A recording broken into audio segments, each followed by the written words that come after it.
traveling. The more you're willing and able to travel, you can, how they say, you find it cheap and sell it dear. And that's how people, when we're known, may live. The average Jewish, I don't have any figures on this, but typical Jewish husband in the Middle Ages, sometimes the wife, as you'll see in a minute, had to hit the road and be away from home a lot of time. That was just the reality. And that involved travel.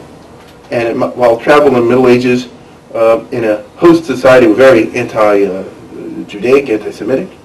And that's a whole host of problems in and of itself. We don't have too much of a Jewish travel literature. There's some. Meaning, you don't find many descriptions, certainly not extensive ones, by Jews about their travels. And, I mean, literally, how they conveyed, they were transported from one place to another, and things of this nature. There are a few famous Jewish travel people. Everybody's been Israel members. Rehov Metudela, there's Benjamin of Tudela, there's a famous one. There's a book called Otzer Masaot, where these kind of travel logs are collected, and not much.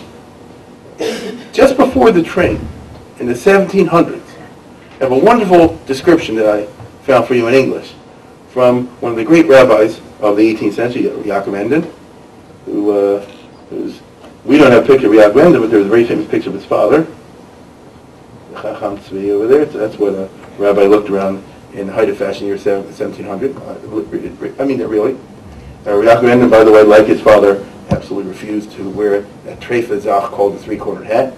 He left it in his will that none of his descendants should do that. And on the other hand, dressed very distinguishedly. The father was a rabbi of a community. He was a Rav. Yaakov Enden, very famous, he never was. He claimed he didn't want to be. Some historians say maybe he just said that, but the fact of the matter is he had to make a living. And he was, at different times in his career, successful and unsuccessful. How do I know this? Because Yaakov Enden did something which almost no one else did, which is he left behind, in manuscript form, an extremely detailed and self-revelatory autobiography called Megillah Sefer, which is, in many places, very much not politically correct. And it's very, very detailed. Well, I'm only interested for now in one little passage, which he describes himself traveling across Central Europe around 1740, that kind of area, and as if it's nothing special. I'm reading from Prague. I traveled in health and safety with a covered wagon called a land coach, which traveled from Prague to Brunn, which was the capital of Mähren or Moravia. I took care to book a seat in advance, along with a group of Jews from Moravia who were returning home, and we made payment to the driver for the foremost and highest places on the coach, according to the custom, whereby the earlier the booking, the further forward one was supposed to be seated on the coach. So in other words, they're Jewish, they're all businessmen, they're going from one place to another, they're on a stagecoach, they're not going to be the only people there, they're going to be Christians as well. So they paid up front in advance and extra money to have a good seat. Upon our arriving at the coach, however, there were also two foreigners, an Italian trader and the other was a Catholic priest.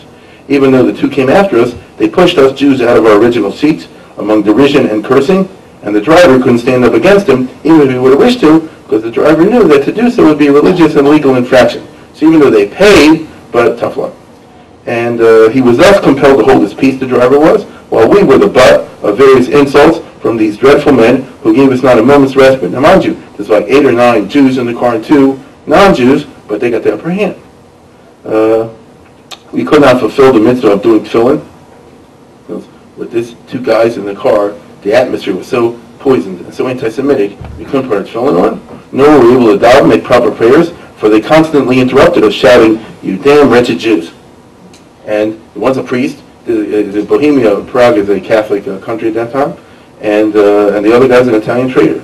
Each time there was a slight curve in the road, they would hurl the most foul abuse at us, get the hell out of the coach and walk, she writes, and force us out of the coach as they pleased. This actually was all for the better, as Lord saw us in our distress. In other words, this is a typical, right? Why? For 10 miles after Prague, they continued to harass us until we came to a particularly treacherous section of the way when we had to negotiate an extremely narrow path. On one side was a mountain sheer as a wall. On the other side, a steep incline that plummeted down into the abyss. So, one of those roads where you're scared driving along there in a car. Upon reaching the most perilous point of the way, these men threw us out of the coach violently, as was their wont. We, on our part, did not resist. How can you?